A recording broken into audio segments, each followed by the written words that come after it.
de cocaïne, plus 75% depuis le début de l'année. C'est 7 fois plus que l'année dernière. La préfecture s'en félicitait il y a 3 semaines. Et des bons résultats qui sont encore loin d'être suffisants. La guerre contre les narcotrafiquants, c'est aussi une bataille à mener contre les toxicomanes, des drogués de plus en plus nombreux dans le centre-ville de la cité phocéenne. Certains se piquent à même le trottoir, abandonnant leurs seringues en pleine rue, se livrant à des agressions ou des vols autour de la gare Saint-Charles et de la Porte d'Aix. Reportage du correspondant d'Europe 1, Stéphane Burgat. Les points de consommation se déplacent dans les ruelles alentours, mais partout, le même constat pour les commerçants et les habitants comme cette dame.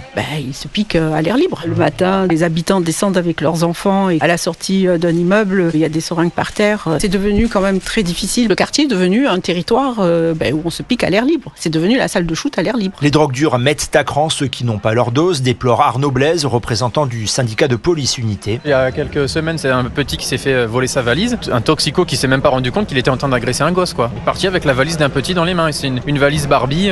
Il a volé la valise d'un gosse avec sa maman, quoi. Puis ces gens-là aussi sont armés aujourd'hui, donc indifférents n'importe quoi, ils vont poignarder. Et le conseil régional tout proche doit même adapter sa sécurité, selon Romain Simarano du collectif Une Génération pour Marseille. On a des maîtres chiens qui ont été mis en place pour surveiller les abords de l'hôtel de région, notamment en fin de journée. On a effectivement des agents de sécurité qui accompagnent nos agents à nous jusque dans le parking. Il y a eu une époque, il y a 3 ans, où le parking était tellement mal fréquenté qu'on avait des agents qui se déclaraient en télétravail pour éviter d'avoir à se garer dans le parking. Et le préfet du département vient de fermer la porte aux demandes de salles de shoot pour donner la priorité aux opérations de police. Marseille, Stéphane Burgat, Europe 1.